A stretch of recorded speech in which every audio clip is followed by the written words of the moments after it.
Hey everyone, welcome back to Crime Weekly News. I'm Derek Levasseur. And I'm Stephanie Harlow, and Derek and I apparently coordinated outfits today, both of us wearing black without even calling each other on the phone this morning and asking what we were planning to wear. I got to send you a detective perspective for it. You need me on your t-shirt. I do. You need me on your t-shirt. I'm going to send you one. I think I know a guy. I don't know why you haven't already. So. I know a guy. How are you? I'm good. I'm good. Good. Yeah. Good. We're back. I didn't die in the hospital. Yes. Yay. We're recording Crime Weekly News the day after I got home. I'm back. I'm here. I'm ready to go. Our friends over in Canada took great care of me. Although I will say quickly, I was one of the few Americans there. And man, anytime someone found out that I was an American, you know what they wanted to talk about. And it wasn't good. What did they want to talk about? The number one thing, like no matter where they were from, no matter if they were liberal or conservative, it was like, so what do you think about this whole thing between Canada and the United States? Do you hate us? And it was very interesting. Every day I'm doing my breakfast, lunch, and dinner with these guys. And I was like constantly having to defend myself and be like, no, listen, we still love you guys, you know? You're like the token American in the hospital, and the word's getting around the hospital, and everybody's like walking by your door to see if you're awake, you know? They're like, we're so surprised you came here. I'm like, I mean, in all seriousness, there's still a lot of people from the United States that go up there. But yeah, it was an interesting couple days as far as everything that's going on in the world from a geopolitical standpoint. And, you know, it's interesting how they view us and how they view the whole situation. I feel like if anything, Canadians would hate us, you know? Although neither of us should hate each other because we don't have any say-so or control in what's happening on like a political, like global level, you know? The good news, because that's not what we're here to talk about today, the good news is we did come to common ground as far as like, hey, listen, you know, we don't always represent what our leaders represent. Exactly. And there may be things you agree with and things you don't agree with, but on a human level, we're neighbors. And we all hope that at the end of all of this, everyone is happy with whatever comes out of it, and we continue to move on with each other because we do share a continent together, so probably should get along. Yeah, right? We probably should, yeah. Canadians are very historically nice people. They are. They were very nice and very accommodating, and yes, they were very understanding. It was great. Shouldice Hospital, not a paid advertisement, but they are amazing. Shout out. If you ever need hernia surgery, male or female, strongly recommend. I don't know if I can say it. Wait, do females get hernias? Oh, yeah. There was females there with me, yeah. I've literally never heard of a woman getting a hernia, only men. A lot of them get it after pregnancy. Oh, yes. Right?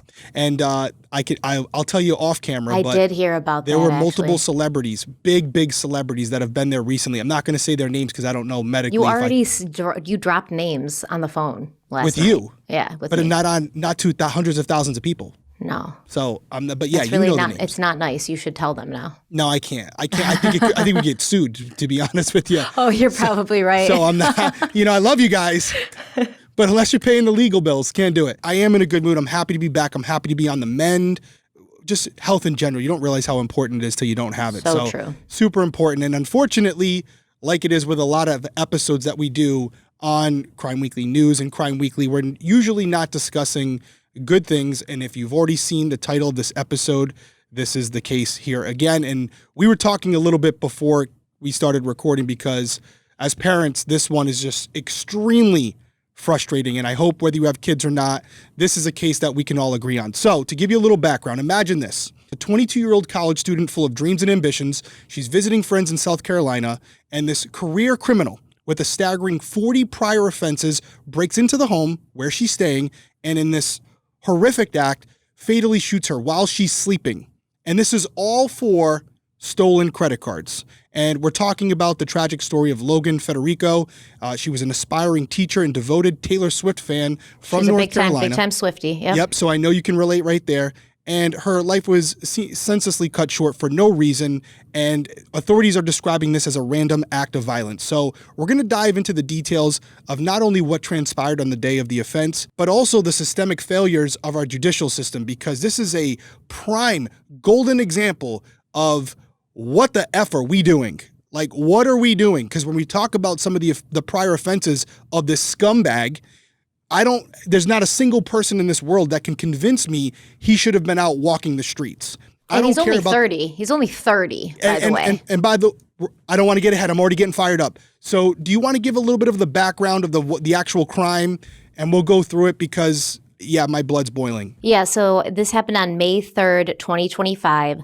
Logan Federico, a 22-year-old college student from North Carolina, was fatally shot while visiting friends in Columbia, South Carolina. She was staying at a rental home on Cypress Street when Alexander Dickey, a 30-year-old man with a history of criminal offenses, he allegedly broke into the residence and shot her in the chest while she slept. Yep. So keep in mind, no threat to him whatsoever. He broke in. She was asleep. He could have grabbed her purse, been out. Been gone. But instead, he thought, I'm going to shoot this young woman with her whole life ahead of her in the chest. And authorities believe the attack was random, with no prior connection between Dickey and Federico. Prior to the shooting, Dickey's accused of stealing a vehicle and a firearm from a nearby home. After the incident, he reportedly used the stolen credit and debit cards to make purchases in West Columbia. His crime spree spanned multiple jurisdictions, leading to a manhunt. Dickey was eventually apprehended after allegedly setting another property on fire in Gaston, South Carolina. So, yeah. Did you see the date on this one? It was May 2nd, May 3rd. May 3rd, This just happened. Yeah. This just happened. This is really recent, and it's horrific. And I got to give kudos. I can't remember who it was because I get a lot of DMs, but while I was in the hospital, I was going through my DMs, and this was an article sent to us by one of our listeners. So thank you to whoever it was. I apologize for not remembering your name. I was a little high on medication, but I remembered the article and I immediately sent it to Stephanie after reading it because I was pissed off, frankly. We're going to take a quick break. There's so much to talk about here. Not only the crime itself, but then obviously, again, why was Dickey, as I'm going to refer to him for the rest of the episode, why was he allowed to be out there and do something like this? So take a quick break. We'll be right back. This episode of Crime Weekly News is brought to you by Wild Grain, the first bake from frozen subscription box for artisanal breads, pastas, and pastries. So the first time I opened a Wild Grain box and baked those croissants, game over, man. Game over. Everything from Wild Grain comes frozen and goes from oven to table in under 25 minutes. No prep, no cleanup, just flaky, fresh baked goodness that smells like a French bakery somehow moved into your kitchen. And the good thing is, if you're gluten-free or plant-based, they've got boxes for that too. They have 100% vegan options that don't sacrifice flavor. It's a small luxury that honestly makes a big difference in your week. And speaking of small luxuries, Derek got something in his Wild Grain box that he told me about, and I too am a big fan of it. What is it? Yeah, so I actually, no joke, not just for this ad, got my Wild Grains box last night, and it was kind of late when I picked it up, but had the croissants in there. You already talked about the croissants, but it also came with a stick of, or I should say a block of slow churned French butter. That's a pretty big block too. Although it was late, although I shouldn't be doing it, did I toast up 2 croissants? Yes, you did. And put some French butter on them? Yes. Yeah, I did. And I don't regret it. What else were you supposed to do? That's right. So are you ready to bring all your favorite carbs right to your doorstep? Be sure to check out Wild Grain so you can begin building your own box of artisanal breads, pastas, and pastries. For a limited time, Wild Grain is offering our listeners $30 off their first box, plus free croissants in every box. Again, guys, free croissants in every box. And $30 off your first box when you go to wildgrain.com/crimeweekly. One more time, that's wildgrain.com/crimeweekly, or you can use promo code crimeweekly at checkout. You'll get that same discount. Go check them out. You will not regret it.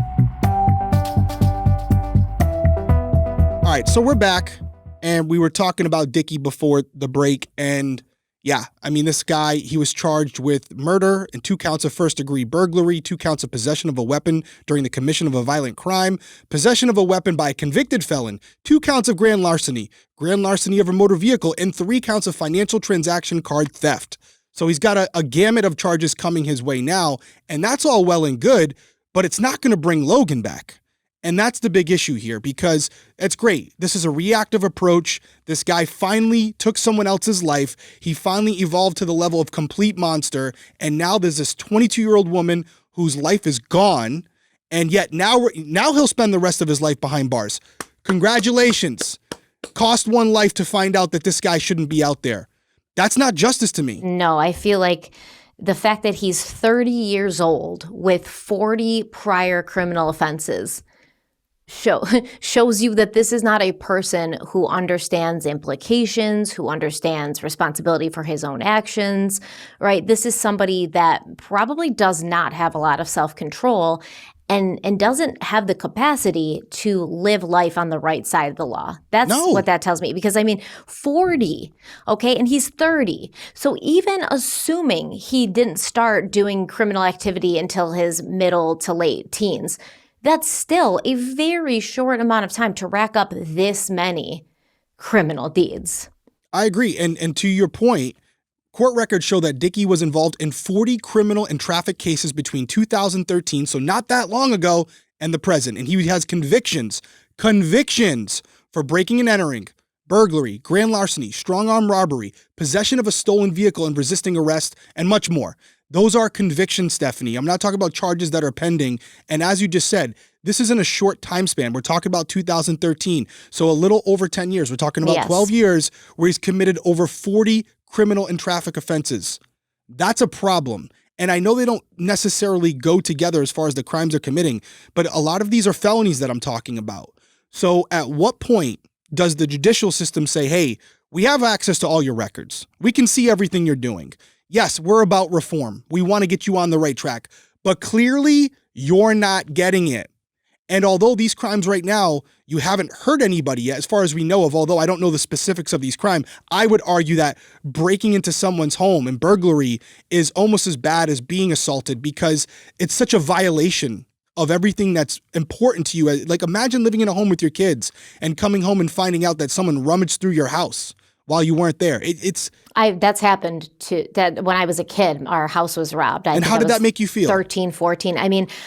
I don't think it really impacted me as much because my mother was just, did she feel safe there after the fact? She did not feel safe there, even to this day, because she's got a large sliding glass door on her house. Like she will put like a blanket over it at night when she's sitting in the kitchen working on the computer because she gets nervous that people are looking at her from outside. So it affected her forever, especially in that house. That's your house. That's the house I grew up in. My siblings were all born there. So obviously she wasn't going to sell it just because this one thing happened, but it did ruin her experience of this home for the rest of her life. So whether it's something physical in nature or just by association, like that's her home.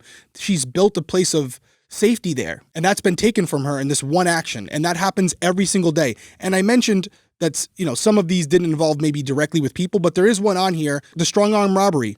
That involves somebody. It looks like he was put on probation 5 times. There you go. He's been put on probation 5 times. His first probation term started in December 17th of 2013, breaking into motor vehicles. It was revoked on November 19th, 2014. Second probation term began May 15th, 2017 for grand larceny over $10,000 and burglary, second degree nonviolent, and burglary, third degree. That was revoked December 4th, 2019, so less than 2 years there.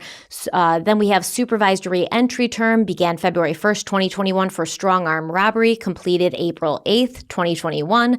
So literally he gets off probation December 4th, 2019. And in less than 2 years, he's back at it again. And the third probation term began June 6th, 2023 for burglary third degree. It was completed on February 5th, 2025. Just a few months ago, he got off probation and he's back at it again. Now, it's learned he was released early because he followed the terms of his probation. Defendants can earn what's called compliance credits. According to state law, credits may be earned from the first day of supervision and every 30 days after that. So he's got some self-control, at least enough when he's on probation. He can follow his terms to get off probation so he can go out and be for the streets again. But in 2023, he was sentenced to probation for third-degree burglary in the first offense. That probation was scheduled to end next month, but because those credits, he was released from probation in February. Records show the special conditions for Dickey's most recent probation included getting a substance abuse counseling, getting random drug/alcohol testing, and having no contact with the victim. system. He was drug tested 4 times during his last probation. Officials said it's not common for offenders to be released early. Yeah, right. And so now they're obviously scrambling because people are going to start to point fingers. Yeah, and say, why is this guy walking around? And the solicitor for the 11th Circuit told Channel 10 News that they're reviewing Dickey's previous offers and the sentences given. The officials released this statement, quote, "As to the court process, our prosecutors routinely engage in plea negotiations with defense attorneys. Our guiding principle is to make offers that comport to the evidence in the case, not simply the initial allegations, including a defendant's prior criminal history. As to the prior pleas involving Alexander Dickey, we are reviewing these offers and the sentences given. This process will take a while and will include sitting down with each assistant solicitor involved in order to gain a better understanding of their actions and to address any shortfalls in their judgment. However, please understand that I bear the responsibility for the decisions and actions of my assistant solicitors," end quote. So here's my question. Probation this many times. Okay, you complete your probation, you behave yourself while under that probation, but then very shortly after that probation ends, he's back out there committing crimes again, and you would think that that would deter prosecutors from offering him probation again. Agreed. And I know from my experience in this that when someone commits a crime and they serve their probation or their prison sentence, it's something that's viewed by the court, but it's not something that's considered for the next crime, because the next crime, it has its set of standards that have to be considered, the charges, what type of sentencing would support that charge. It's obviously our judicial system has a set of laws and what you are potentially on the hook for if you commit certain crimes. But when does common sense come in? And I'm asking this question to you, Stephanie, but I'm asking it more so to the people out there who are listening or watching this right now. I know there's got to be a change in legislation to really make an impact here, because there's not a level of subjectivity to it where courts can do too much. I understand that. But I've seen this my entire career where it's always the same people. And in most cases, not always, we do have those rare circumstances where the person learns from their mistake and corrects their course and becomes a contributing member of society. But in most instances, this is what happens. And from my personal experience as a cop, more than likely their crime escalates because they realize, if I get caught, this is what's going to happen. And so it gets to this point where now it's too late, because now I would argue that the burglaries are just as bad, not as murder, but as some of these more significant crimes. But it gets to a point. I think they just show a pattern, right? It's a pattern. That's really what it is. It's a pattern of this person does not want to follow the laws and the rules that everybody else has to follow. They are a danger to society. It doesn't always have to be to the extreme of they may kill someone. We know that. If they're robbing people at gunpoint, something could go wrong. What if the person decides to defend themselves and the gun goes off, right? Like, this person does not care about other human beings. So at what point, instead of taking a reactive approach, does the justice system, because the cops can't do that. The cops can't arrest someone before they commit a crime, but the justice system can exercise their rights. Like, for example, as of right now, if maximum sentencing is 5 years, like you just kind of alluded to, it shouldn't be 2.5 years sentencing and then 2.5 probation. It should be 5 years in prison. Boom. No probation. After a certain amount after a certain length of a time where you can see the behavior is consistent and persistent. Yes, I mean, obviously not the first time. No, people make mistakes. Good people make mistakes. Exactly. I get that. But after it's happening over and over again, and 40 incidents that he was involved in, he was only charged in a handful of them, right? But you can see his criminal record. It's not like only the charges that actually were adjudicated were seen by prosecutors and law enforcement and the judicial system. They can see everything.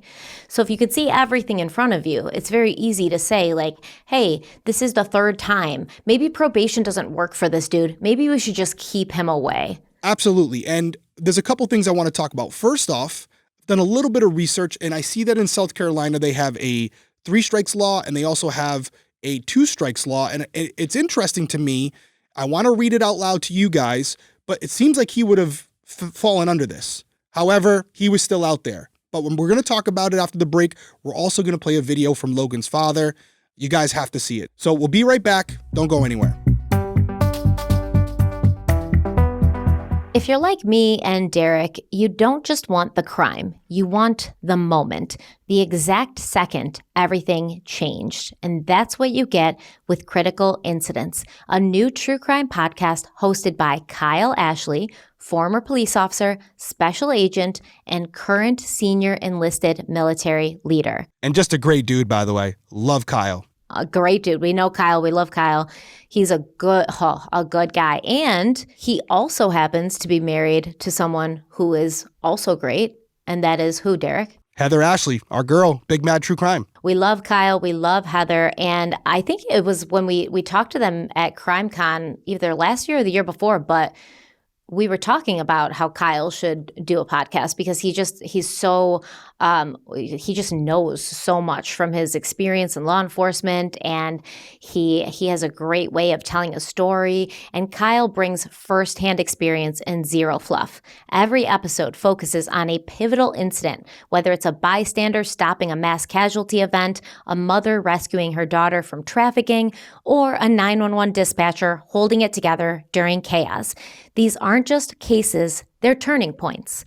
One of my favorite episodes is Inside the Mind of the Golden State Killer, where FBI profiler Julia Crowley breaks down the psychology behind one of the most elusive serial offenders and how he was finally brought down using behavioral science. It's the kind of story that really sticks with you. So whether you're drawn to high-stakes storytelling, real interviews, or deeper commentary on power and justice, Critical Incidents is worth the listen. We love Kyle. We love Ashley. Power couple at this point. You know, they're both really good people and really care about the victims and these cases. Absolutely. And so tell them how they can find Critical Incidents. Well, before I do, you know what was another great episode that Kyle did? It was called The Night Everything Changed. He interviewed this guy, Derek Levasseur. You may know him. That's over on Critical Incidents right now. I thought you were going to say my favorite episode was the one with you, Derek. I mean, that kind of felt like, you know, like everyone gets a trophy. Like I'm your mom, and I'm like, my favorite episode is the one my son Derek was on. So I didn't want to do that. It seemed obvious. I've talked about my shooting before. If you want to go check it out, my police-involved shooting, I talk about it at length there in the elements of mental health with the justice system. So, so go check out Critical Incidents right now. You can hear all their episodes, and they're available wherever you get your podcasts. Apple, Spotify, YouTube. Just search Critical Incidents Podcast or head to the links in the show notes. All right, so we're back. And I want to talk about these 3 strikes law that they have in South Carolina, because to me, depending on where these crimes were committed, I would think these would apply. Stephanie, let me know your opinion. So first off, South Carolina's 3 strikes law, specifically section 172545 of the South Carolina Code, mandates life in prison without parole for repeat offenders convicted of certain serious crimes. They also have what is known as the 2 strikes provision for the more serious offenses. So let's talk about it. 2 strikes provision. If a person is convicted of a, quote, more serious offense and has a prior conviction for the more serious offense or the equivalent of an out-of-state offense, so it doesn't even have to be in the same state, they also face life in prison without parole. Now, the 3 strikes law is if a person is convicted of a serious offense and has 2 prior convictions for a serious offense, the combination of the more serious and serious offense can be also resulting in life in prison without parole. So what is a most serious offense? Because we have most serious and we have serious. It's kind of confusing to me, but for the most serious, examples would be murder, attempted murder, rape, carjacking, and certain forms of arson and burglary. We've already mentioned he has burglary convictions on his record. Now, the serious offense examples: burglary, robbery, drug offenses involving significant quantities, and certain forms of fraud. Does he have burglary? Does he have robbery on there? Yes, he does. So I want to know why it doesn't apply. And I'm sure the answer to that question is going to be some stupid effing technicality that the solicitor or someone else will explain to us that he basically didn't fall under it because of a certain stipulation, which is bullshit. Or like a loophole It's just a hole in the law where his attorney, Dickie's attorney, was able to say, yeah, it wouldn't apply here. And the judge couldn't enforce it because unfortunately it didn't apply for whatever reason. But there has to be common sense law. And we just don't have it right now. And it's bullshit. But what do you think about just that in general, without us knowing the specifics of each case? Obviously, we'd have to look at his criminal record, and we weren't in the courtrooms, but just what's your first thought when you hear that as a mother? I mean, I hear so much of these things. And, Yeah, this is an isolated incident. Yeah, and as a mother, as a woman, it's obviously concerning. We just talked, I think, in one of the last videos we did about how I think it's crazy that a person can attempt to kill somebody, can maim them, can torture them, can abuse them in every single way and leave them for dead. And just because that victim is strong and fights for their life and gets to safety and survives, the person who did this only gets an attempted murder charge instead of a murder charge, and they don't serve even close to as much time. I think that's crazy. The person intended to kill this other person. They wanted to kill this other person. And Right. if they'd had it their way, that They'd other be person dead. would be dead. Right. So what does it matter that the actual victim was like, I'm not dying today, and summoned every ounce of strength they had to get out of a horrible situation and survive? And then the person who did it gets a lesser sentence Yeah, because of completely the agree. strength of the victim. It's absolutely it's you can't wrap your head around it, right? So Completely agree with you. I couldn't agree more. Let us know what you guys think about that. You know where we stand on this stuff. You really do. We've made it very transparent over the years. Weigh in down in the comments.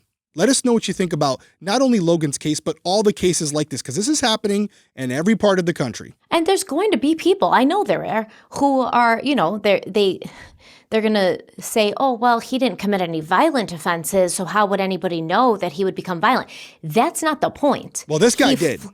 Well, yeah, but not I would consider burglary and robbery a violent offense. Yeah, but a lot of people wouldn't, people are not getting, he doesn't have domestic charges. He doesn't Right. have assault charges. Yeah, I guess again, it's so subjective. But you know what he did have? A shitload of drug charges. And you know what I would argue is that somebody that clearly flouts the law and thinks they're above it and they're a drug user, that's a person that could become violent. 100%. They will do whatever they have to do to get what they want. And not only that, but if you look at it, and it's just like 40 incidences in the last little bit over a decade. Yeah. This is, maybe they weren't violent. Maybe they weren't for assault. Maybe the prosecutors can say, oh, well, how could we have known he would be violent? Just use your brain. It Yeah, doesn't even common matter. sense. It doesn't even matter if he would become violent. He needs to serve a long enough full sentence where he learns a lesson, or at least the public is safe from him for that amount of time. Because at the end of the day, the majority of us walk around every single day following laws, following rules, not hurting other people, not robbing people. And this dude's doing it left and right. And he's getting treated the same as a person who isn't doing it left and right. And that doesn't make any sense to me. We need to look at a pattern of behavior and consider that when talking about sentencing for a crime. And at the end of the day, again, I just think is that these people don't care. I think that the judicial system just doesn't care. They're like, let's do and make whatever deal we have to have as less paperwork as possible, to not funnel all these resources into this. It's just one guy amongst hundreds and hundreds of other guys and girls that are out there committing crimes in this state. And we're too overwhelmed and we just don't care enough. That's what I think. And they end up killing someone. I mean, if I was a judge looking at this and I saw these offenses, the main takeaway that I would have, whether it was a robbery or a burglary, because the way I would look at it is I would say, okay, yeah, maybe in this instance he went into the house and nobody was there, but what if there was somebody there? What if someone decided to fight back? Would this person have just left? No, they're bringing a gun there. So you see the armed robbery, you see the burglaries, and what I would see, my main takeaway would be, this person has a complete disregard for human life. They do not deserve to be out there. I'm going to put them away for the absolute maximum that I can, not because I'm trying to reform them, but because I have to protect all the people that are out there in our society right now that this person could hurt. That would be my takeaway. He doesn't follow the same rules that everybody else is expected to follow. He's not safe for society, whether it's your property, whether it's your life. And what if someone was home when he broke into the house? Yeah, what if someone was home? What if someone was home sleeping in bed and clearly not able to physically overpower a man, much less a man with a gun? He could have easily gotten in and out and not killed her. Right. But he did. He's a scumbag. That's why he didn't. And on one positive note, this was a random act. There was no previous connection to Logan. So it was very possible that Dickie could have committed this crime and just still been out there doing more if it wasn't for his own stupidity. So I'm glad to see that the Columbia Police Department worked in conjunction with other departments to track him down. And I feel very confident at this point he will never be out again. But there was a quote from the Columbia Police Department. I want to read it real quickly. Quote, "Our deepest condolences go out to the Federico family and all that knew and loved her. No words can ease the pain of their loss, but we stand with them in support and sorrow." Columbus Police said this on Monday. They also went on to say that, quote, "This case highlights the strength of collaboration. We are grateful for the outstanding partnership between the Richard County Coroner's Office, the Lexington County Sheriff's Department, and our City of Columbia team. Because of their joint efforts, a suspect has been identified and apprehended. We remain committed to pursuing justice and supporting Logan's family every step of the way." That's great. Congratulations, you got him off the street. Let's go back, and when this person commits a crime prior to this, we stop them from getting out for at least an extended period of time so that this doesn't happen again. Stephanie, we have a video from Stephen Federico, correct? Logan's father? Yes. We're going to play that for you now, and we'll be right back. I'm officially the father of a murdered child. No one's going to pinch me. I'm not going to wake up. But she's speaking through me to tell people I may be gone physically, but my dad is representing me. I'm going to figure out how to make kids safer at colleges and campuses and frat houses and stuff. I can't believe I had to do that today. I can't believe I'm going to have to continue to do it until it's done. All right, so you can see it there. You can hear the hurt in his voice. You can see it if you're watching on YouTube. And yeah, I mean, this is another parent who their child's getting a little older, 22 years old. So you got to give them a little bit more room to breathe, a little bit more freedom because they're an adult and she's not doing anything wrong. And now he's going to go the rest of his life without his child. And you have another parent, I like what he said at the end there, where he's going to do what he can to make children, these universities safer, because this is happening all the time. And so here's another parent who now has gone through this heinous tragedy and is going to use the remainder of their life to try to make your kids safer. That's exactly what he's saying there, which is not how it should be. Shouldn't have to be the case. Logan's death was preventable. Period. Full stop. This guy should have not been in a position to commit this crime. That is my own opinion. You guys can feel the way you want. Stephanie, I'll give you the final words. Yeah, I think that what you said there was perfect, which is that she didn't do anything wrong. It was a wrong place, wrong time kind of situation, which is even more scary, right? Because you could do everything right. You're just there. You rented a house. You're visiting friends. She was actually planning on attending college in Columbia, and she wanted to be a teacher and all of this. So she's probably checking the area out. And it was just a random break-in. He just chose that house, and she happened to be there. She didn't do anything wrong. She didn't get in an argument with someone. She didn't, she wasn't the catalyst to this at all. And as a parent, you have to allow your children, who are adults legally, to go out into the world and experience things. And you have to do that knowing that they could just be a victim of circumstance, that there's bad people walking the streets that hurt people and don't care who they hurt and have no problem hurting them, and that your child, who you've done your best to protect all their lives, could just become a victim for no other reason than they're in the wrong place at the wrong time. That's it. Can I add one little thing to that? Mm-hmm. Everything you said, but add in there a little caveat. A person walking the streets that's a danger to everyone that the justice system is aware of. They already know about this guy. He's already been apprehended. That's what makes that's what really pisses me off. Listen, there are bad people out there who are lurking amongst us who haven't been caught yet. And, things can happen to you, can happen to me. I get it. There's no way to really prevent it unless they're giving you something that indicates they could go down this road. But when you have someone who's continuously in front of the judge and they're allowed to commit something like this, it's unacceptable. But woosah, breath here. We got to keep talking about it. We got to keep everyone holding, these officials accountable, because that's the only way we're going to get change. If we don't bitch about it, if we don't complain about it, and we just go, it's part of life, there'll never be a recourse. We have to make sure that our politicians and our legislators are held responsible, and it starts with just talking about it and making everyone aware of it in this social media and public pressure that can ultimately have people lose their jobs. They'll think twice when they're deciding what to sentence someone. I know judges have qualified immunity and all this stuff, but trust me, they have political aspirations and things. You can affect them long-term by the decisions they're making now. So final words from me, my thoughts and prayers go out to Logan's family and Steven and everybody else involved. We're thinking of you. There's nothing we can say to change this, but if there's anything we can do to support you with this platform, we will absolutely do so. Everyone stay safe out there. We'll be back later this week with part 2 of Peggy Klinke. You guys really seem to get a lot out of part 1, so thank you to everyone who's listening and watching. We'll see you soon. Stay safe out there. Have a good night. Bye.